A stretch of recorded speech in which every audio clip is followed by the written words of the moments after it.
6.25 전쟁 때 전라도가 쉽게 점령당한 이유가 무엇인가? 임진왜란 때는 전라도가 보존되었습니다. 물론 정유재란 때는 유린당했죠. 그런데 350년이 지난 한국전쟁, 6.25 전쟁 때는 왜 점령당했는가? 이거 한번 궁금합니다. 350년의 간격을 두고 두 전쟁이 일어났는데 1592년 임진왜란 때는 전라도가 보존됐습니다. 그리고 1597년에 정유재란을 일으켰을 때는 또 호남이 유린당했죠. 이거 궁금한데 6.25 때는 또 역시 마찬가지로 북한군에 의해서 호남이 점령당하게 됩니다. 이것은 왜 그렇게 됐는지 한번 보겠습니다. 우리가 궁금한 점으로는 그 임난시에는 전라도가 보존됐는데 6.25 때는 왜 보존하지 못했나? 그 당시에 전라도에는 우리 군사력이 없었나? 또 전라도 주변에는 우리 군사력이 어떻게 돼 있었나? 또 정부와 대통령의 관심은 없었나? 그리고 임난시에는 어떻게 해서 전라도가 보존될 수 있었나? 이런 게 궁금합니다. 여러 가지 차이점과 공통점이 있을 텐데 한번 같이 보겠습니다. 임진왜란 때 전라도가 보존된 요인은 우리가 살펴보면 한 세 가지로 요약할 수 있습니다. 첫째는 바다에서 길목을 차단해 가지고 일본군이 서해안으로 전라도로 오는 것을 막았습니다. 이순신 장군이 이순신 장군이 한산도에 주둔하면서 그 거제도 넘어서 오는 것을 차단했죠. 그것이 굉장히 크게 작용했고, 두 번째는 그 육지에서 초유사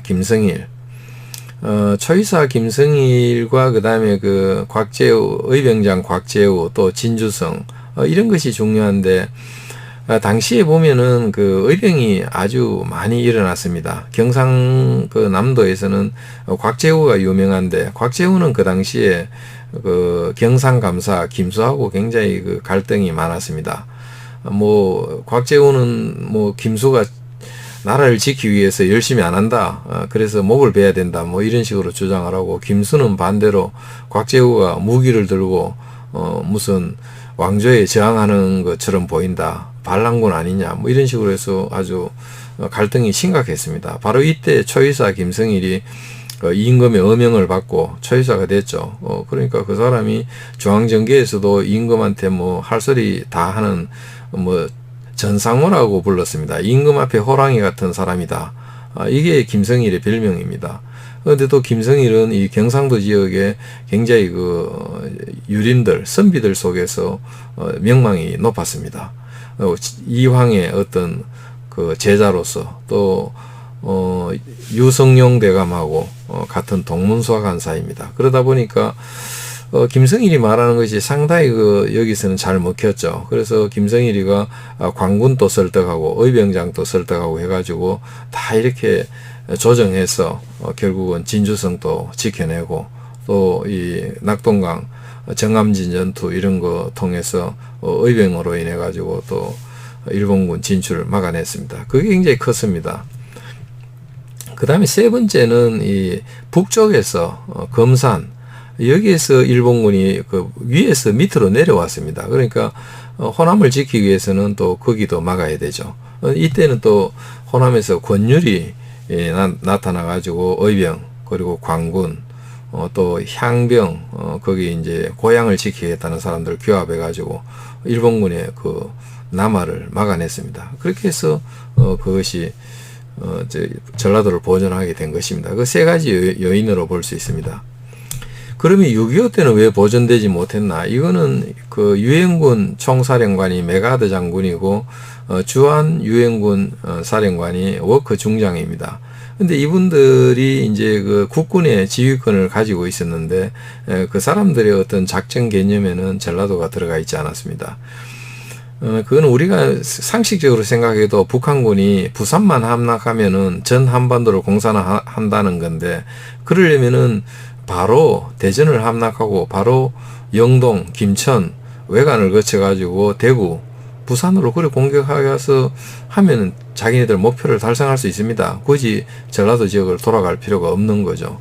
그것이 이제 굉장히 중요하고, 그리고 그런 어떤 북한군의 의도를 알았기 때문에 유엔군에서는 대전이 함락되자마자 영동에서 기병사단을 투입해 가지고 방어를 하고, 또 김천 이렇게 거쳐 가지고 낙동강 방어선으로 이렇게 밀집 대응으로 방어를 하게 되죠. 그래서 낙동강 방어선 바깥에 있던 사람들 전부 다 안으로 들어오라고 합니다. 다만 북한군에게 지연전을 하면서 북한군 공격 속도를 늦춰야 우리가 방어하고 정비할 수 있는 시간을 버니까 그렇게 다 들어오너라. 그렇게 해서 전부 다 수용을 한 것입니다. 그래서 전라도에 있는 병력도 마찬가지로 다 이제 낙동강 방어선으로 들어오게 된 겁니다.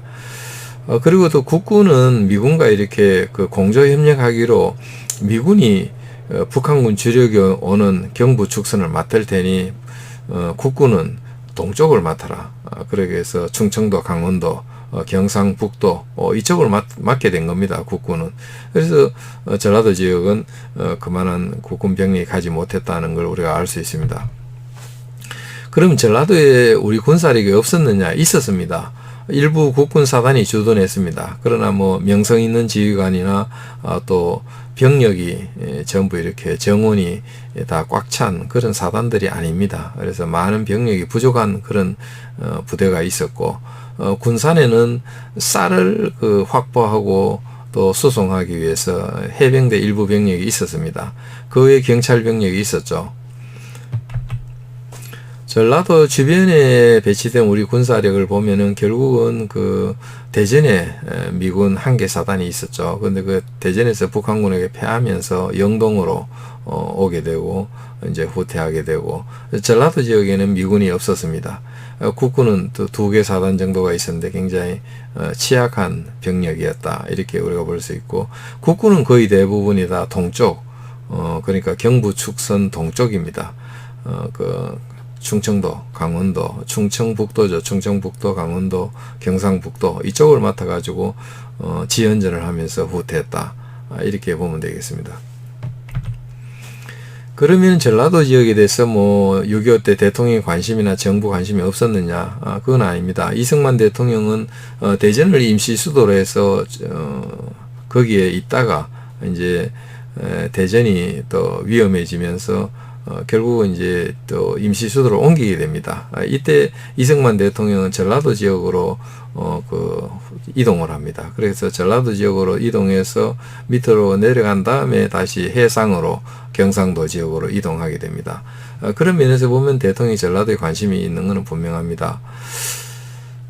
보통 임시 수도는 그 군 지휘부보다 뒤에 있어야 됩니다. 그래야 또 군 지휘관이 지휘를 잘 할 수 있고, 또 뭐 대통령 보호라든지 이런 부담을 지지 않아도 되니까 반드시 대통령은 군 지휘부보다 뒤에 있어야 된다. 그렇기 때문에 원래는 부산 쪽으로 가기로 돼 있었는데, 이제 이승만 대통령 또 너무 뒤에 있으면은 그 군사 정세가 어떻게 돌아가는지 잘 모를 수 있지 않습니까? 그렇기 때문에 대구로 왔다가 다시 또 부산으로 가게 되고 그런 과정이 있었습니다. 전라도 지역이 함락된 것은 대전이 함락되면서 그 다음에 전라도 함락이 이어집니다. 전라도에는 북한군이 2개 사단이 왔습니다. 같이 온 것은 아니고 대전에서 1개 사단이 전라도 지역으로 내려오고, 또 서울을 점령하고 있던 북한군 1개 사단이 서해안 쪽을 거쳐가지고 또 밑으로 바로 내려옵니다. 그래서 2개 사단이 왔죠. 이때 우리 국군 사단과 또 경찰, 뭐 해병대 일이 있었지만은 제대로 싸우지 않은 것 같습니다. 당시에 그 남원에 있다가 후퇴하던 그 해병대 장교 김성은 전 국방부 장관, 이 사람이 이제 자기가 그 정언을 남겼습니다. 그때 보면 우리 군과 경찰이 북한군과 접촉도 안 해보고 이미 접근하고 있다, 다가오고 있다, 이 소리 듣고 거의 뭐 서로 후퇴하려고 하다 보니까 도로에 뭐 차나 인파가 완전히 메어질 거 아닙니까? 그러다 보니까 거기서 멀쩡한 차량도 버리고 그냥 그렇게 도망가듯이 후퇴하더라, 이렇게 이야기했죠. 뭐 사실입니다. 그래서 제대로 싸우지 않았습니다. 전부 다 그 진주, 마산 쪽으로 후퇴했죠. 북한군은 전라도에 와서 그 주요 항구들, 목포라든지 이런 주요 항구에, 목포 또는 뭐 여수 이런 쪽의 주요 항구에 일부 병력을 남겨서 거기를 지키게 하고 대부분의 주력은 그 진주, 마산 이쪽으로 해서 그 우리 낙동강 방어선의 측면을 찌릅니다. 임진왜란 때 그 전라도를 지킨 요인에 대해서는 이미 말씀드렸습니다만은 그 이순신 장군이 한산도에서 딱 버티면서 길목을 차단했다는 거, 또 육지에서는 초유사 김성일이 지휘해가지고 뭐 초유사 김성일이 임금 대신 지휘한 겁니다. 임금에게 그런 권한을 받았습니다. 그렇기 때문에 관군과 의병 또 진주성에 있는 사람들 전부 복종을 했고, 그렇게 해서 일사불란하게 저기 진주성을 치면은 주위에서 불을 켜고 뭐 양동작전, 요란작전 이런 걸 통해서 일본군이 진주성을 제대로 공격 못하게 했죠. 그렇게 해서 결국 지켜냅니다. 그리고 권율이 이때 이제 두각을 나타내는데, 역시 이치, 웅치 이런 대첩을 통해서 그 검산 쪽에서 오는 일본군을 막아냈습니다. 그렇게 해서 전라도가 지켜진 것이죠. 또 뭐 다행이라면은 일본군 두 개 주력이 하나는 평양성에 가서 묶이고, 하나는 뭐 불필요하게 한경 북도 끝까지 가는, 좀 어떻게 보면은 조금 넌센스한 그런 게 가서 한경도에 묶여버리죠. 그러니까 일본군 주력이 안 오는 상황에서 전라도가 지켜지게 됩니다. 정유회란 때는 왜 그러면 전라도가 지키지 않았느냐? 기본적으로 이순신 장군이 잡혀갔습니다. 그러니까 이순신 장군이 없었고, 김성일이 병으로 이미 죽고 없었습니다. 또 진주성이 함락돼 가지고 폐허로 되어 있었습니다. 요새가 아니라 폐허가 되었죠. 이런 상황에서 뭐 그것이 뚫려버린 거죠. 이순신 장군이 없는 동안에 원균이 그 길목에 가서 싸우다가 결국 일본군에 패합니다. 그러면서 그 대부분의 우리 수군 주력이 그 망했죠. 그런 상황에서 일본군이 그 일본군 한 개 주력이 해상으로 한산도를 유린하고, 그 다음에는 전라도 쪽으로 침범해서 남원성을 함락하게 됩니다.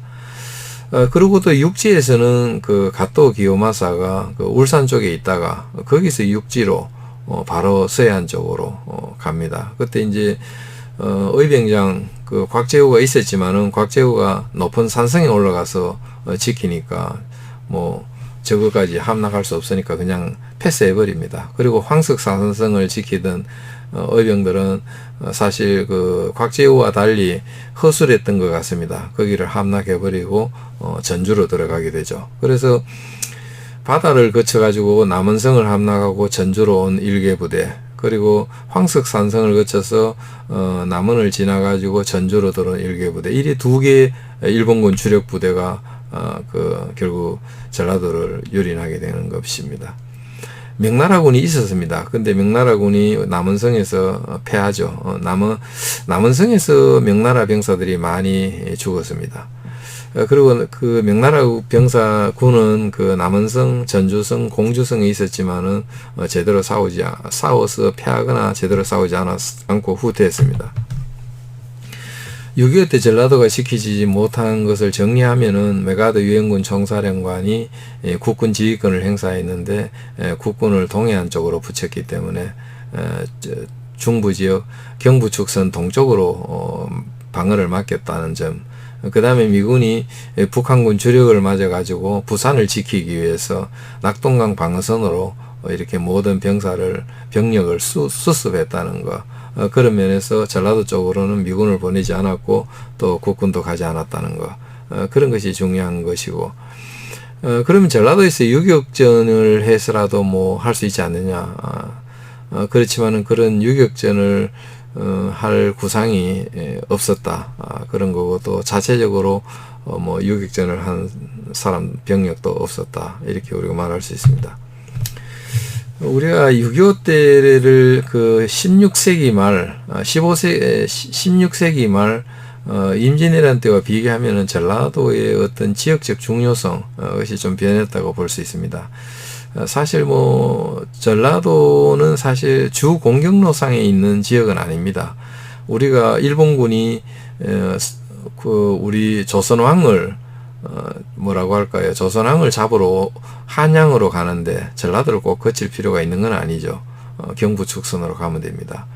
그리고 또 북쪽에서 오는 자들도 마찬가지입니다. 뭐 나중에 후금이라든지 청나라도 조선왕을 노리기 때문에 바로 의주에서 경부 축선으로 내려오죠. 그런 경우에 뭐 한경도라든지 전라도 쪽으로 갈 이유는 없지 않을까 이렇게 보여지고. 근데 그 조선시대만 하더라도 전라도는 곡창지대고 또 많은 식량 생산 지역입니다. 그러니까 쌀을 여기 또 우리 왕도 밥을 먹어야 되지만은 또 관리나 군인들 그리고 백성들도 그 먹어야 되는데 여기에 전라도 지역에 쌀이 굉장히 많이 공급이 됐죠. 그래서 전라도 지역을 지켜냈다는 것은 결국은 우리 그 왕과 백성들이 먹을 식량을 조금이라도 확보했다는 그런 것이 중요하게 작용한 거죠. 나중에 이제 명나라군이 식량까지 보내줍니다. 보내주지만은 그 전까지는 굉장히 전라도가 그 하나의 그 우리의 창고 역할을 했다 이렇게 볼 수가 있고. 그러나 6.25 때는 그런 뭐 우리 국내 쌀만으로 버티는 그런 시대는 아니었습니다. 이미 미국 중심으로 또 군비 물자가 많이 들어왔습니다. 그래서 거기에는 당연히 밀가루도 들어오고 해서 꼭 뭐 밥만 먹는 그런 시절이 아니라 여러 가지 식량 공급이 됐기 때문에, 그리고 또 해외 공군력이 그 제해권을 지고 제공권을 지었기 때문에 보급이 굉장히 원활했습니다. 조선시대만 하더라도 의주까지 명나라 그 곡식이 와도 이 밑으로까지 가져오는 것도 굉장히 큰 일입니다. 육로로 가져오는 거는 너무나 수송수단이 열악한 시절이라서 어렵고, 바다로 가져오는 거는 또 파도가 거내지만은 파도가 아주 심합니다. 그래서 이런 것이 그 당시에는 굉장히 어려웠는데 전라도로 보존했으니까 그게 좀 가치가 있었죠. 정유영과 6.25 때 전라도가 지켜졌다면 어떻게 됐을까? 원래 그 정유회란 때, 정유재란 때는 일본 측에서 우리 측에게 전라도를 침범할 것이다. 이번에는 전라도로 침범할 것이다. 임진왜란 때 전라도를 범하지 점령 못했기 때문에 이쪽을 노린다 이야기했습니다. 예고를 했지만 우리가 지켜내지 못했죠. 국왕선조가 욕심을 낸 것이 사실은 화근입니다. 왜냐하면 이순신 장군이 그때까지도 멀쩡하게 길목 차단을 하고 있었습니다. 그것만 하더라도 굉장히 큰 어떤 전략 전술적 효과가 있는데, 국왕선조는 이순신 장군에게 부산 앞바다로 가서 그 기요마사 군대가 상륙하러 오면은 바다에서 요격해라 이렇게 지시한 거죠. 이건 무리가 있으니까 결국은 이순신 장군이 따르지 못했고, 그렇게 해서 결국 이순신 장군이 잡혀가고 그 길목 차단을 못하게 된 겁니다. 이건 일종의 적전 분열입니다. 이것이 우리 측에서 문제가 있었던 거죠. 만약에 그 이순신 장군이 여전히 길목 차단을 하고 있었다면 일본군은 서해안으로 진출할 수 없었습니다. 전라도로 바다를 통해서 전라도에 올 수는 없었습니다. 그러면 육로를 거쳐가지고 일본군이 진출해야 되는데, 그때는 우리도 육로 쪽에 방어를 훨씬 더 강화해 놨었습니다. 임진왜란 때 한번 당한 기억이 있기 때문에 충주라든지 이런 뭐 조령 그리고 또 이런 여러 가지 그 영에다가 우리 군사를 조선시켜 놨고, 또 중요한 성마다 또 방어력도 더 강화시켜 놓고, 또 명나라군까지 와 있었기 때문에 일본군이 방해받지 않고 이 한성까지 오기 쉽지 않게 돼 있었습니다. 그래서 그랬더라면 일본군이 조금 공격하는 척 하다가 주춤하고 후퇴하지 않았을까. 그러면은 전라도가 보존됐을 것이고, 또 점령되더라도 일부만 점령되는 그런 일이 있지 않았을까 생각됩니다. 6.25 때도 전라도가 지켜졌다면 어떻게 됐을까? 6.25 때 전라도가 지켜지려면은 북한군이 2개 사단을 보냈기 때문에 우리도 그에 맞먹는 2개 사단, 그 이상의 부대가 있어야 지켜집니다. 그런데 그 이상의 부대를 전라도에 보낼 군대가 없습니다. 그러니까 당연히 지켜줄 수 없었는데, 만약 그 지킨다고 거기 군대를 보내버리면은 동해안 쪽으로 포항, 경주, 뭐 기계 이쪽이 뚫릴 가능성이 높습니다. 그리고 또 낙동강 방어선에서 외관부터 동해안, 영덕까지 전부 국군 방어 전면인데, 여기 부대가 빠졌다면 이쪽이 뚫리면 또 어떻게 되겠습니까? 대구가 뚫리는 거죠. 대구가 위험하고 부산도 위험해집니다. 그러니까 결국은 국군 정예부대를 뺄 수도 없고 또 외관 쪽으로 아주 집중 공격하고 있는데 미군을 빼서 거기로 보낼 수도 없고 결국은 그렇게 못합니다. 거기에 전라도에 있는 경찰 인력이나 치안 보조 인력을 지켜낸다. 정규군 2개 사단을 지켜낼 수 없죠. 겨우 한다고 해봐야 후방 교란전, 유격전 이런 거 할 수 있는데 그런 게 없었고 전라도에는 섬이 많아가지고 유격전을 할 만도 하지만은 그 당시에 보면은 황해도를 더 중시했습니다. 황해도 쪽에 섬이 있는데 거기를 우리 유격 미군과 한국군이 합쳐가지고 유격 부대를 보냅니다. 뭐 우리 흔히 듣는 부대 이름들도 있고 한데 군번 없는 뭐 부대다 하는 그런 병력들이 가가지고 상당히 그 북한군 후방을 교란했는데 황해도 정도 되면 북한을 좀 교란하는 효과가 있는데 전라도 지역의 섬에서 교란을 한다고 해도 큰 효과는 없지 않았을까 이런 생각이 듭니다. 예, 이상으로 그 한 번쯤 궁금해질 수 있는 전라도 왜 지키지 못했나 이거 한번 검토해 봤습니다. 예, 감사합니다.